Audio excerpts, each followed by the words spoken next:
आहार पर जो ये चर्चा चल रही है, आहार को समझना साधक के लिए बहुत ज़रूरी है, जिसमें हम मुख्यतः आहार यानी कि भोजन जो है, जो भी हम मुख से ले रहे हैं, इसे ही आहार समझते हैं। जबकि बात यह है कि पांचों इंद्रियों से आहार लिया जाता है, जो भी बाहर से भीतर जा रहा है वो आहार है। तो जो भोज्य पदार्थ हम ले रहे हैं, भोज्य पदार्थों से हम चीज़ों को समझना शुरू करते हैं, क्योंकि काफ़ी स्थूल मामला है। वही रिट्रीट में अभी हम कर रहे हैं कि बीच में कुछ दिन नॉर्मल हल्का आहार लिया और फिर अचानक एक पार्टी जैसा कुछ स्पेशल आहार ले लिया, तो हमें वो भारीपन महसूस हो रहा है। अब यह है कि यही तो सीखना पड़ेगा, लर्निंग करनी पड़ेगी ना। अब लोग तो भोजन ले खाते जा रहे हैं और कोई अवेयरनेस नहीं है, उसको कोई वॉच नहीं कर रहा है कि कौन से आहार का असर क्या हो रहा है। बीमारियां जो आती हैं, भोज्य पदार्थों को लोग खाते रहते हैं और उसके इम्पैक्ट्स जो अपने शरीर पर देख नहीं पाते। जबकि एक जागा हुआ व्यक्ति क्या होता है कि कोई भी आहार डाल रहा है तो आहार डालने के बाद उसे तुरंत फील होता है कि यह डाल रहा हूँ, इसका क्या इम्पैक्ट हो रहा है। और जो है बाकी पूरे समय, पूरी दिनचर्या में कहीं ना कहीं वो निगरानी उसकी बनी रहती है कि आज जो आहार डाला है शरीर में हमने, उसके इम्पैक्ट्स क्या हो रहे हैं। तब जो है उन्हें पता चलता है। अब ये जो वैद्य हैं, वैद्यों ने जाने क्या क्या चीज़ें बताई कि यह विरुद्ध आहार है ना।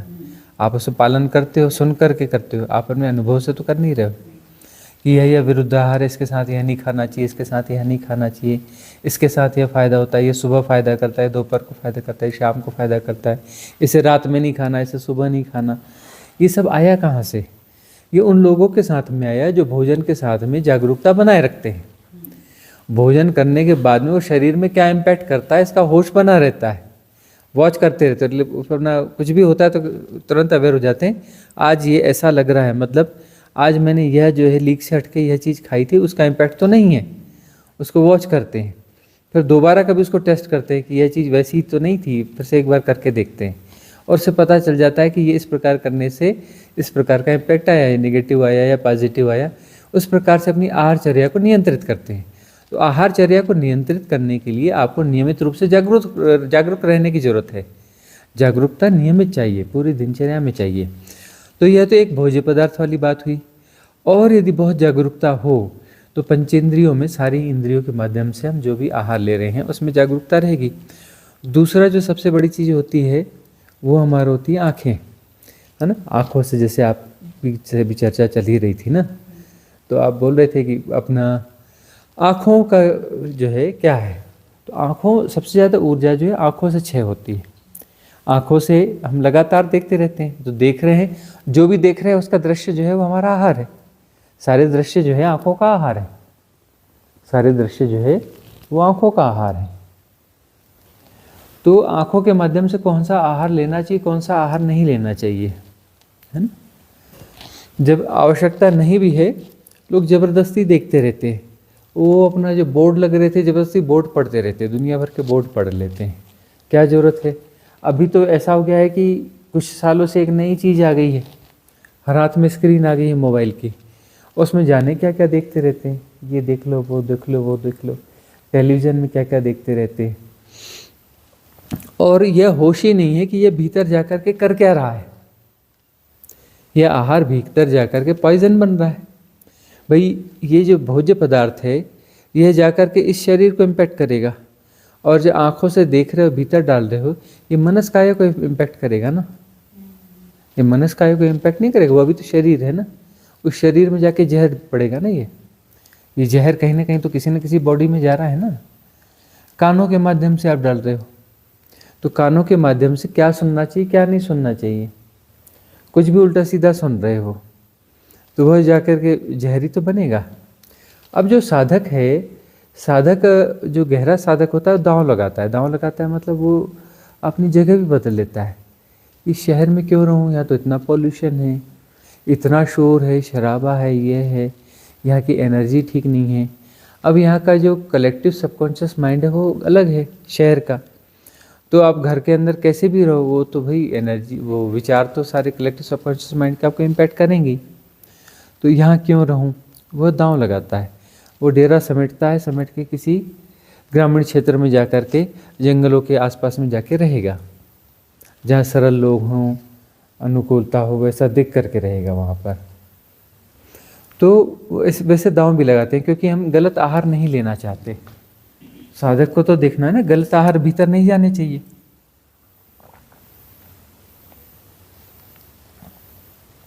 तो दांव तो खेलना पड़ेगा ना।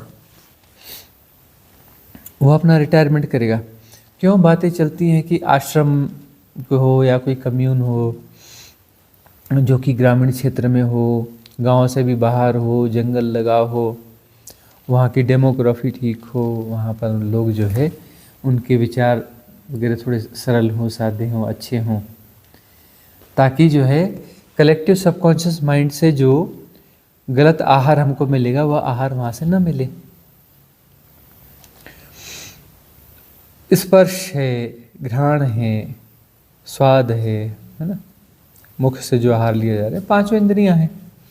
तो पांचों इंद्रियों के माध्यम से जो भी आहार भीतर जा रहा है वह सम्यक आहार होना चाहिए। सम्यक आहार बहुत जरूरी है, सम्यक आहार, सम्यक आजीव, है ना। अब चिंतन जो होता है, चिंतन भी अपना इकट्ठे तो नहीं जा सकता, तो उसमें कोशिश करते हैं कि सम्यक चिंतन हो, जब तक हो सम्यक चिंतन हो, जो कि मुक्ति के मार्ग पर हमें आगे बढ़ाए, है ना, और विभ्रमों से बचाए। सम्यक मीमांसा हो, हर चीज़ में सम्यकता हो। मेधा हो, लेकिन वो सम्यक मेधा हो, तो मेधा ऐसी हो जो हमें सद्मार्ग पर ले जाए। सम्यक विवेक हो, सम्यक विवेक हो, तो सम्यकत्व चाहिए। तो सम्यकत्व ही जो है ना, ये सम्यकत्व ही आहार संतुलन है। सम्यकत्व ही आहार संतुलन है, और ये सम्यकत्व जब तक नहीं होगा बात बनेगी नहीं।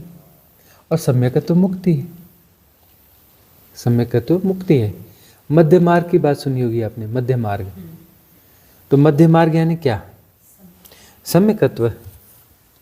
सम्यकत्व ही तो मध्य मार्ग है ना, सम्यकत्व ही तो मध्य मार्ग है ना। तो सम्यकत्व होना चाहिए। और साधक को होश पूरे जीवन पे फैलाना है ना। अब बेहोशी में चलना होता है, वह मैकेनिकल ढंग से चलता है ना व्यक्ति, और जो आवेग है भीतर, जिस प्रकार का आवेग है, चाल वैसी हो जाती है। और यदि सम्यकत्व है तब चाल बिल्कुल अलग किस्म की होगी, चाल चलने में भी सहजता होगी। तो संतुलन और सम्यकत्व, इस पर काम करना होता है। होश से जीना पड़ेगा, पूरे जीवन में होश फैलाना पड़ेगा, तभी साधना सफल होती है। उससे अन्यथा साधना सफल नहीं हो पाएगी। पूरे जीवन पे होश फैलाना पड़ेगा, चलना होश से, खाना होश से, है ना। बार बार हम कहते हैं कि कुछ जॉब कर रहे हो, बातचीत व्यवहार कर रहे हो, सब में होश होना चाहिए। होश को पूरे जीवन पे फैलाना पड़ेगा, तभी आप जो है सम्यकत्व की तरफ जा पाओगे। सम्यक जीवन तभी हो पाएगा। सम्यक जीवनचर्या जब होगी तो वह सम्यक जीवनचर्या ही साधना है, सम्यक जीवनचर्या ही साधना है। उसके बाद में इंटेंस मेडिटेशन की जरूरत कम होती चली जाएगी, क्योंकि पूरी जीवनचर्या ही सम्यकत्व में आ जाएगी, है ना। स्नान करें रोबोटिक नहीं भाई, स्नान थोड़ा आनंद से करो। स्नान बड़ी सुंदर घटना है ना। शरीर पे पानी पड़ता है, और जल तत्व तो बड़ा डिवाइन होता है। स्नान करने के बाद कितनी स्फूर्ति आती है, कितनी ताजगी आती है। स्नान यदि ढंग से हो, होशपूर्वक हो, होशपूर्वक स्नान होगा ना, तो बहुत सारा पानी वेस्ट नहीं होगा आपका, है ना। मग्गा भरा जाएगा, धीरे से डाला जाएगा, फिर उसको शरीर को मलोगे, फिर यह करोगे वह करोगे, इत्मीनान से। हो सकता है टाइम टेकिंग होगा आपका, नहाने का समय थोड़ा सा बढ़ जाएगा, लेकिन ऐसा वेस्टेज ऑफ वाटर नहीं होगा, उसमें होश बना रहेगा। और उसमें जो आप शरीर स्नान भी ज़्यादा अच्छा होगा आपका। और नहाते नहाते जो है बहुत अच्छे से बोध होता है कि मैं शरीर नहीं हूँ। हमें जो है नहाते हुए घटा है ना, छोटी उम्र में ही नहाते हुए ही घटा पहली बार हमें बोध आया कि मैं शरीर नहीं हूँ। कोई नहाने का आनंद लेते रहे हमेशा, तो नहाते रहे, तो नहाते नहाते ही बोध हो तो मैं तो शरीर नहीं हूँ, ये तो कोई और, नहाना हो रहा है, जाना जा रहा है, ये शरीर है, शरीर में पानी चल रहा है, सब कुछ हो रहा है, लेकिन ये सब मैं जानने वाला हूँ, मैं शरीर नहीं हूँ, है ना। तो होशपूर्वक जो होगा तो मैं शरीर नहीं हूँ का बोध सघन होता चला जाएगा। शरीर को चलते हुए देखना, खाते हुए देखना, नहाते हुए देखना, है ना। और मैं शरीर नहीं हूँ के बोध के साथ में जो है सम्यकत्व और संतुलन बढ़ने लगता है। जीवन में सम्यकत्व और संतुलन बढ़ने लगता है, सम्यक दिनचर्या होने लगती है। और जब तक सम्यक दिनचर्या नहीं होगी, साधना आगे नहीं बढ़ने वाली है। ये सारे हिप्नोटिज्म हैं, इनको समझना पड़ेगा, इनसे बाहर आना पड़ेगा। वो हम बार बार फूड हिप्नोटिज्म की बात कर रहे हैं अभी बहुत समय से, कि बार बार खा रहे हैं हम, कुछ भी खा ले रहे हैं, कैसे भी कर ले रहे हैं, कुछ भी शरीर में डाल ले रहे हैं, है ना। उसमें कहीं पर होश है या नहीं है, क्या स्थिति है, यह भी हम देखते हैं कि चाय होती तो चाय के साथ में यह चाहिए वह चाहिए, है ना। एक तो चाय अपने आप में गड़बड़ चीज़ है, और उसके साथ कुछ ये वो उससे भी ज़्यादा गड़बड़ और गड़बड़ मामला हो जाता है। मतलब एक फूड हो गया ना, वो फूड जो है पूरे शरीर को कंफ्यूज करता है बहुत बुरी तरह से।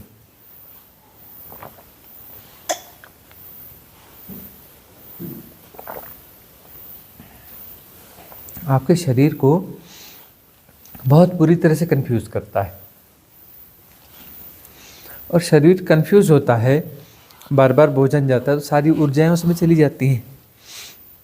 अब सारी ऊर्जाएं भोजन पचाने वगैरह में ही लग गई, तो आपके पास सम्यक मेधा कैसे विकसित होगी? ऊर्जा तो बची ही नहीं, ऊर्जा तो दूसरे काम में इन्वॉल्व है, उसको फुर्सत मिलती नहीं। सुबह उठे और कुछ डाल लिया, पहला काम, उठते ही चाय चाहिए, और कुछ ने चाय भी अपने आप को इंगेज कर लेगी, उसको भी पचाना ही पड़ता है। उसके साथ कुछ और खा लिया तो हो गया काम, फिर उसके कुछ 1 घंटे 2 घंटे बाद फिर कुछ खा लिया, फिर 2-3 घंटे बाद फिर कुछ खा लिया, ऊर्जा तो पूरी उसी काम में लगी। तो मेधा के लिए, इंटेलिजेंस के लिए वहाँ तो ऊर्जा बची ही नहीं, और इंटेलिजेंस ग्रो नहीं होगा तो राइट इंटेलिजेंस ग्रो नहीं होगा, राइट इंटेलिजेंस ग्रो नहीं होगा तो मुक्ति के मार्ग के लिए जो राइट इंटेलिजेंस चाहिए वो तो आपके पास है ही नहीं। आपकी इंटेलिजेंस तो सिर्फ पेट के लिए, आपकी जो ऊर्जा है ना, वो सारी ऊर्जा तो सिर्फ पेट के लिए है, इंटेस्टाइन के लिए, है ना। आंतों और पेटों में, आमाशय में उलझी हुई ऊर्जा रहेगी आपकी, है ना। आपकी जीवन ऊर्जा से पूछा जाए क्या किया, बोले हम तो पेट और उसमें फुर्सत ही नहीं मिली हमको। कुछ लोग बोलते हैं गुरुजी, हाँ, मैं जीने के लिए नहीं खा रहा हूँ, मैं खाने के लिए जी रहा हूँ। हाँ, बहुत सारे लोग खाने के लिए जीते हैं।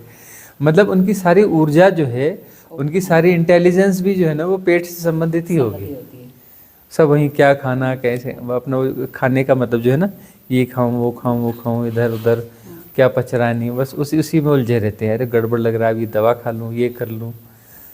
और उसके बाद में ऐसे लोग पूछते हैं कि हमको भूख नहीं लगती, बार बार खाते हैं, बोले भूख कैसे बढ़े? अब उनको भूख लगेगी कैसे? अच्छा, उनकी भूख जो है, फाल्स भूख उनको बहुत लगती है ना। वो उनकी बायोलॉजिकल जो क्लॉक है ना, वह अपना जो है करप्ट हो जाती है। वो करप्ट हो जाती है तो फिर वो अपना एक बड़े विशियस सर्कल में फंस जाते हैं। तो फूड हिप्नोटिज्म में टूटना इसलिए ज़रूरी है कि मैं शरीर नहीं हूँ का बोध उसके बगैर आएगा ही नहीं। इसके लिए जो है आलोचना करते हैं भले, लेकिन देखो सनातन के जो विज्ञान रहे हैं कि हफ्ते में 1 दिन जो है वो करो, लंघन करो, मतलब उपवास करो। तो यहाँ ऐसे ऐसे लोग हैं, ऐसा उपवास करते हैं कि साबूदाने की भारी वाली खिचड़ी, आलू उबाले हुए, सिंघाड़े का हलवा, है ना, हाँ, मोरैया खिचड़ी, हाँ, मोरधन, हाँ, खांडवा भी बन जाता है, खांडवा, मोरैया की खिचड़ी, ये वो फलाना ठिकाना, फ्राई आलू, है ना, फ्राई पोटैटो, है ना। अभी वो जो कंपनी आती है ना, वो बटन दबाओ और घर पे खाना देने वाली, हाँ, वो भी वो फरारी दे जाते वो भी हैं। फरारी देने लग गए ना। वो भी हाँ, दे वो भी जाते दे जाते हैं। तो ऐसा उपवास करते हैं कि उसमें ज़्यादा खाते हैं, है ना। वो फिर उस दिन चाय ज्यादा ही चाहिए। ज़्यादा चाहिए, चाय भी ज़्यादा पियेंगे, ज़्यादा। उपवास है, हाँ, उपवास है। उपवास है। कल से एक ही चाय पीऊँ केवल सुबह शाम की। तो फिर अब ये जो है इस प्रकार से उलझते चले जाते हैं, जबकि उपवास का विज्ञान ऐसा रहा है कि सिर्फ जल पे एक जल लो, जल के अलावा कुछ मत लो पूरे 24 घंटे। कोशिश करो कि उसको 24 घंटे से बजाय 36 घंटे कर लो, कि वो दिन भी और उस रात को भी और छोड़ दो। पूरी बात है। 36 घंटे के बाद में कुछ आहार लो, है ना। और नहीं बन पड़ता तो लंघन, बढ़िया नेचुरोपैथी का लंघन रोज करो ना। 16 घंटे मत 16 खाओ, घंटे का रोज होता है। 16 घंटे आहार मत दो, तो 16 घंटे में शरीर अपने आप को जो भी बचा कुचा है सबको अपना क्लियर करता रहेगा। और वहाँ पर जो है ऊर्जाएँ थोड़ी फ्री होंगी, तो आपको जो है राइट इंटेलिजेंस के लिए हो जाएंगी। 16 घंटे कुछ ना खाओ, 8 घंटे में 2 बार खाओ, 8 घंटे में बार बार मत खाओ, 2 ही बार खाओ। अच्छा, चाय भी आहार होता आहार होता है ना। चाय भी। आपने दिन में 2 बार आहार लिया वो वाला, और 3 बार चाय पी, एक आध 2 बार कुछ और खाया, वो तो कुल मिला के आपने 7 बार खा लिया। हाँ, वो उसको ले ले। हाँ, अब वो न भी लिया तो चाय अपने आप में आहार है, आहार। शरीर वो तो उसमें कुछ पूरा भी इन्वॉल्व होता जैसे है। अभी कुछ भी डाला आपने आहार। डाला वह आहार है, आहार है। दूध डाला वह भी आहार है, कुछ भी डाला वह फ्रूट खा आहार है। लिया, वो सब वही काम करता है। हाँ, फ्रूट के साथ बस यही होता है कि फ्रूट डाइजेस्ट जल्दी होता है। डाइजेस्ट, हाँ, वो flush out आपका, करता हाँ, है। मतलब आधे घंटे में उसका खेल हाँ, खत्म हो खेल जाता है। खत्म हो जाता है। जैसे 20 मिनट बोलते हैं, लेकिन इतनी फास्ट वो नहीं बची है, वो आधा घंटा 35 मिनट 40 मिनट लग जाता है फ्रूट को पचने में भी। नहीं तो फ्रूट भी अलग अलग ऐसे आते हैं ना गुरुजी, उसकी हाँ वजह से ज्यादा हाँ होता है। हो जाता है। लेकिन जनरली यदि जिसकी अंदर का अग्नि जली हुई है। अग्नि जली हुई है, क्षमता ठीक है, तो फ्रूट जो है 20 मिनट में 20 पचता है, हाँ, 20 मिनट में 20 मिनट में पच जाता है। तो आहार जो है, आहार संतुलन बहुत जरूरी है, जिसमें भोज्य पदार्थ भी जरूरी है, ताकि जो है मैं शरीर नहीं हूँ यह बोध हो जाए। ठीक है ना, मैं शरीर नहीं हूँ यह जब तक नहीं जानेंगे ना, साधना आगे नहीं जाने वाली है। पहला बैरियर तो यही है ना। अब आप शरीर हो तो शरीर से जुड़े हुए सारे हिप्नोटिज्म तो आपको पकड़े रहेंगे, है ना। शरीर से जुड़ा मेरा मेरा मेरा मेरा, शरीर से ही तो जुड़ा हुआ है ना। अब मैं शरीर नहीं हूँ तो मेरा मेरा मेरा टूट जाएगा, अहंकार टूट जाएगा, उसके केंद्र में बहुत अहंकार सारे जैसे, केंद्र टूट जाएंगे। हाँ, तो जो है यह टूट, मैं शरीर नहीं हूँ यह बोध होना जरूरी। अब ये संबंधों हैं, संबंधों का होता है, अरे मेरा रिश्तेदार, मेरा फलाना, मेरा ठिकाना, है ना। जैसे हमारे बीच में एक मित्र हैं, उनके साथ ही जा रहे हैं तो वो बोल रहे हैं कि मैं भी चला जाऊं क्या। हाँ, मतलब इतनी ज़्यादा वो है ना अटैचमेंट या इनसिक्योरिटी या संबंधों का वह क्यों है, क्योंकि वो शरीर के साथ अभी जुड़ाव बना हुआ है। अब मैं शरीर नहीं हूँ, यह एक बार टूट जाए तो फिर अपना अकेलेपन का आएगा। और अकेलेपन में जब रहना, थोड़ा अज्ञात में रहना, नए लोगों के बीच में रहना, यह तो पहली चीज़ है। इस सीढ़ी को जब तक नहीं चढ़ेंगे तो साधना में गहराई तो आने वाली नहीं है। वही प्रेम गली अति सांकरी, जामे दुई न समाई, उसे तो परमात्मा भी नहीं समा पाता, गुरु भी नहीं रहता। गुरु भी वहाँ जाके धक्का मार देता है, निकल बेटा अब अकेले। वो बोलते हैं ना, जब मैं था तब हरि नहीं, हरि था जब हरि है मैं ना ही। तो वह जो है, तो ठीक है, प्रेम गली बहुत सक्रिय है, बहुत सक्रिय है, दो तो उसमें समा नहीं सकते। तो अकेले रहने का तो साहस जुटाना पड़ेगा ना, यह मूलभूत साहस है। यह साहस यदि नहीं जुटा पाए तो आगे की बातें बनना थोड़ा मुश्किल काम है। यह साहस जुटाना पड़ेगा, कदम तो उठाना पड़ेगा ना, आज नहीं कल कभी ना कभी उठाना पड़ेगा। उठाओ यह कदम, बात बनानी है ना।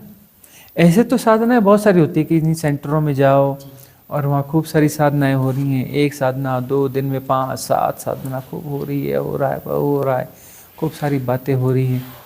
लेकिन वो करते करते तो सालों बीत गए, बात तो बनी नहीं, कुछ बात तो बनी नहीं ना। तो ज़्यादा साधना करने से बात बन जाती, यह तो होता नहीं, है ना। हमने बहुत सारी जगह देखा है ना। बोलता है 25 साल से साधना कर रहा हूँ, बोलता है 50 साल से साधना कर रहा हूँ। उनको हम बोलते हैं हाँ 50 जन्म से भी कर रहे होगे और आगे भी 50 जन्म, सैकड़ों जन्म और करने वाले हो, चिंता मत करो, है ना। साधना करते आ रहे हो और करते रहोगे। बात बनी कहाँ? बात बननी चाहिए ना। गुरुजी जो ये आप अभी बोले, उस टाइम से पहले मैं रेगुलर मेरा होता था और मैंने आपको वैसे बताया ये, और अभी रेगुलर वैसे घंटे 2 घंटे जो बैठती वो नहीं हो रहा है। तो एक ये स्टेप्स अभी मुझे क्लियर आ रहा है कि अभी वो स्टेप्स नहीं, अभी पूरे जीवन में ही फैलानी है, इतना समझ। ये समझ में आना चाहिए। वह इंटेंस मेडिटेशन ठीक है, बुरे नहीं है, होते रहने चाहिए, लेकिन जब तक साधना पूरे जीवन पे नहीं फैलेगी, है ना, तब तक बात बनेगी नहीं। इवन हम कह रहे हैं कि हमने सेलिब्रेशन था, नृत्य हुआ या हुआ, जो कुछ भी हुआ, वह वहाँ पर होश तो वहाँ पे बना रहना चाहिए। सब कुछ हो रहा है, पूरे से हो रहा है, भी हो रहा है। नृत्य पूरे उत्सव अच्छे से हो रहा है, हंसी मजाक हो रहा है, वह हो रहा है, लेकिन होश का दिया वहाँ भी जला हुआ होना चाहिए। होश का दिया हर जगह पे जला हुआ होना चाहिए, तब बात बनती है। और तब फिर कोई बुराई नहीं है, तब कृष्ण की लीला समझ में आएगी, तब कृष्ण पूर्णावतार है समझ में आएंगे कि वो सब कर रहे हैं, है ना, रास लीला से लेके इधर से लेके उत्सव, और है ना अपना राजकाज भी कर रहे हैं, और जो है कहीं उपदेश भी कर रहे हैं, कहीं साधना भी कभी कर रहे हैं, और सब कुछ कर रहे हैं। तो ये सारी चीज़ें जो है हो जाए, तब उसके बाद में जो है बात बनती है, तब बात बनती हुई लगती है। इंटेंस मेडिटेशन ही सब कुछ नहीं है। इंटेंस मेडिटेशन ये शुरुआती साधकों के लिए है, उन साधकों के लिए जो साधना की शुरुआत में है, तो उनको इंटेंस मेडिटेशन सिखाया जाता है, उनको बताया जाता है ए फॉर एप्पल, आम का, अनार का, आम का, ई इमली का, है ना, गधे का, और वही होते जाते हैं हम लोग होश के बिना। तो अब जो है तो ठीक है, आम हट जाना चाहिए ना, ठीक है, गधा हट जाना चाहिए ना। गमला हो जाना चाहिए। अब ये जो है अब ये जो है यह होश होना चाहिए ना, यह होश होना चाहिए कि जो है